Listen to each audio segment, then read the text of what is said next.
Hey guys, what's up? It's Jazmine here, and welcome to the first episode of my Living with Lupus series.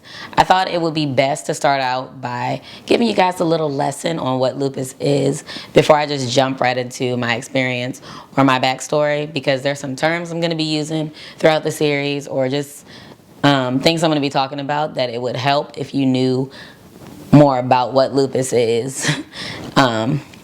To kind of help understand. So let's hop into it.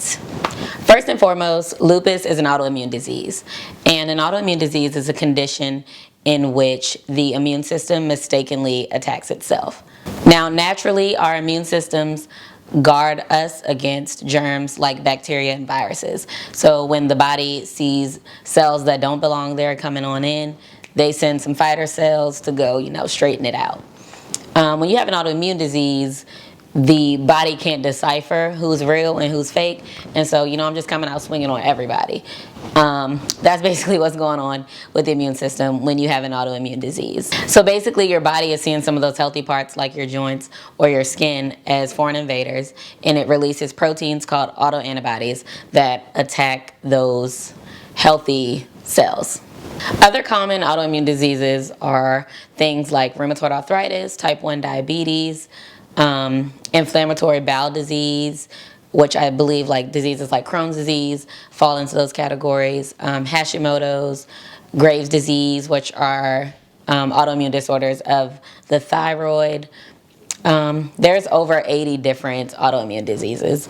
Some autoimmune diseases only attack one specific organ, like type 1 diabetes specifically targets the pancreas, or an IBD will specifically target the GI tract, or Hashimoto's or Graves' disease specifically target the thyroid.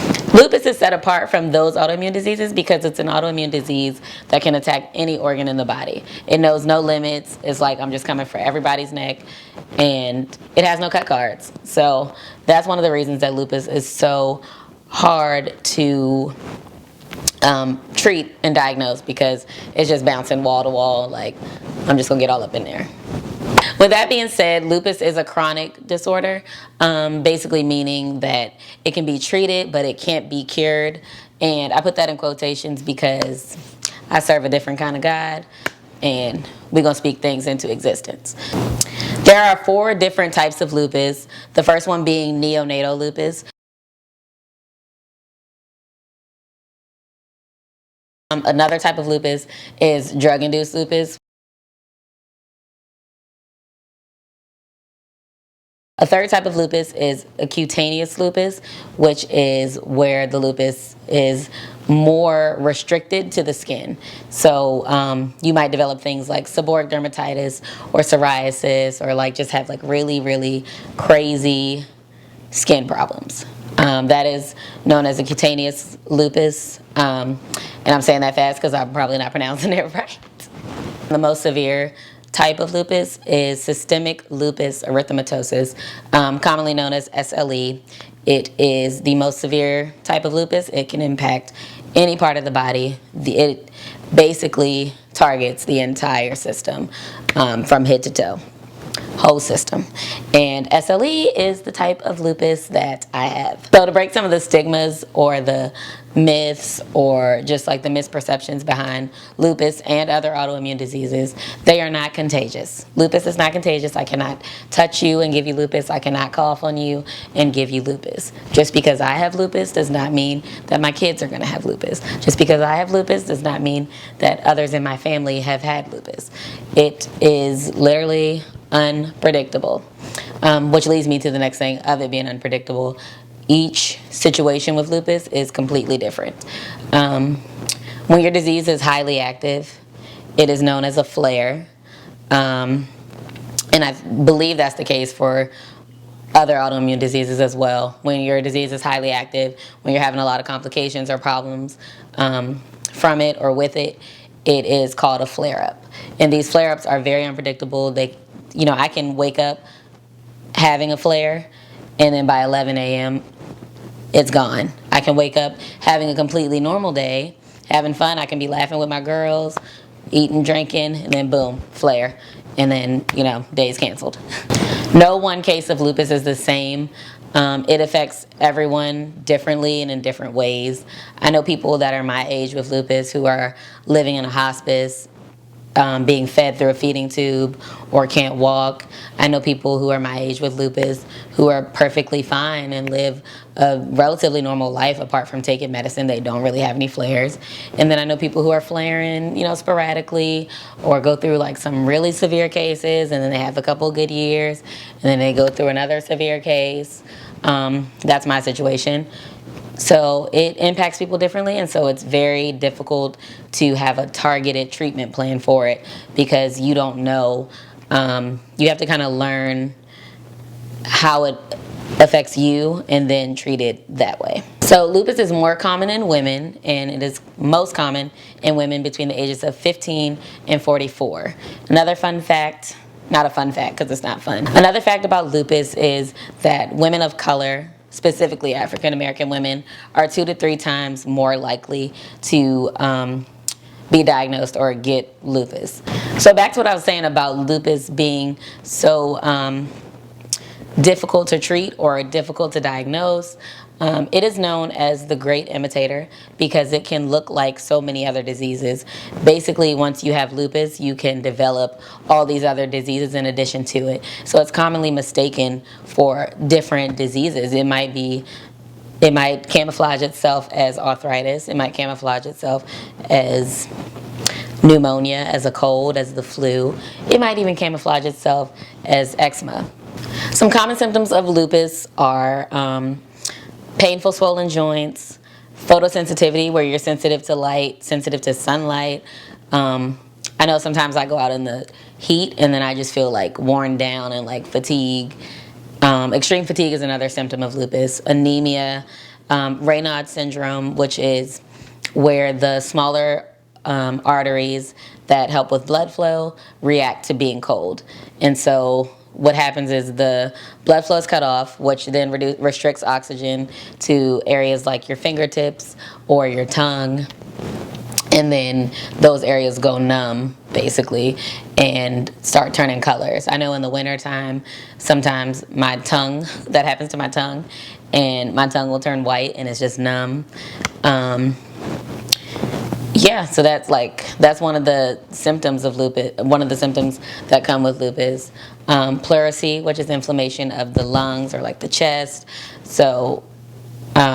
which makes you develop things like shortness of breath, chest pain, chest tightness, all of those things. But the most common symptom found in people with lupus is the butterfly rash, and it is how lupus got its symbol, the butterfly, because of the butterfly rash. And it is literally a rash that forms smack dab on your face in the shape of a butterfly.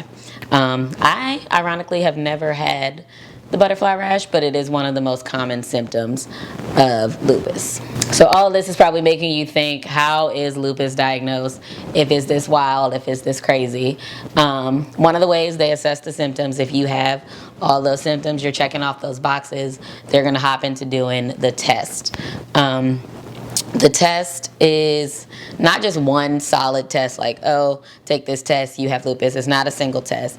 It's like a group of tests, and I think it's like 11 tests. And if you test positive for 7 out of those 11, then you are diagnosed with lupus. But here's the thing. You can be diagnosed with lupus today, and then 2 days later, the test comes back negative. But once you've been tested positive, they just treat it as like, oh, you got lupus. They also consider the medical history of your close family.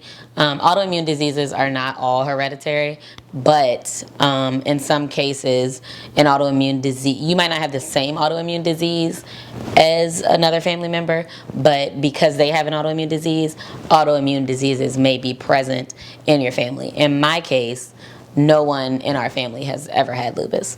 Autoimmune diseases are one of those things where it's not always visible. And so they often call it the invisible epidemic because you cannot look at someone and just tell that they have a disease. You probably didn't just look at me and say, I bet she got lupus. Like, no.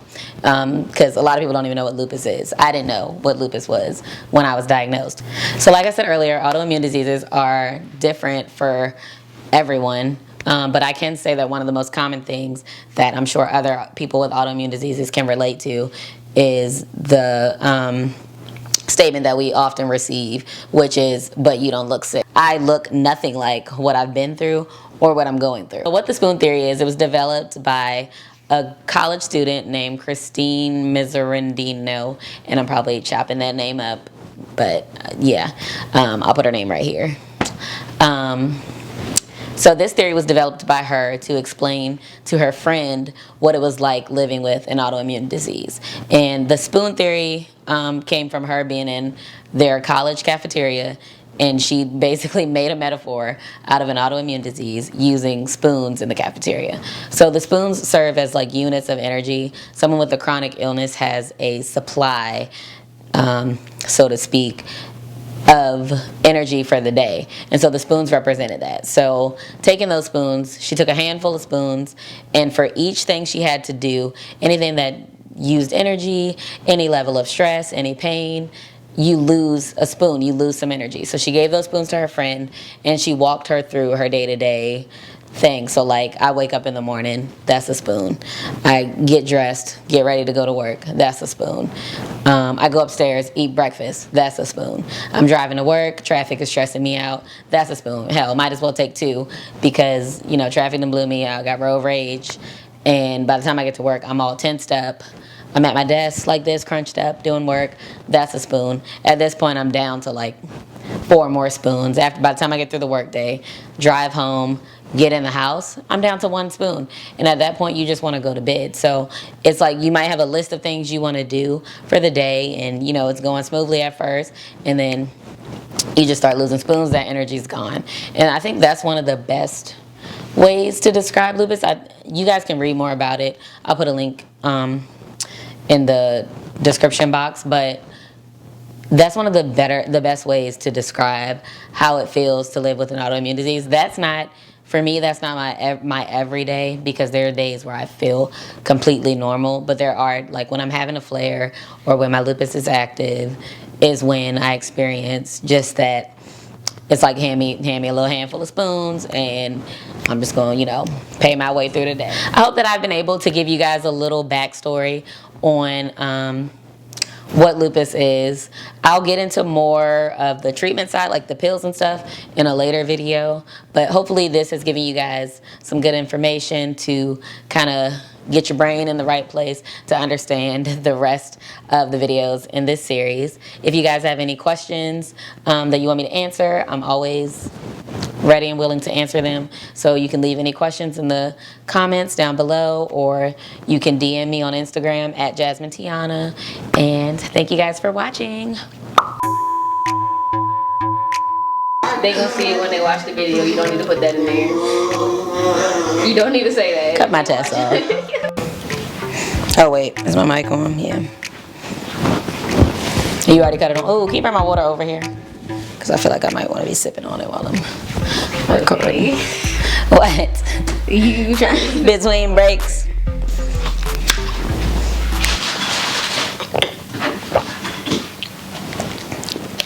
How do my sides look? What sides? Like, do I have like little fat? That's what I'm saying. Are they out? Yeah, they not out. They out right now. Damn.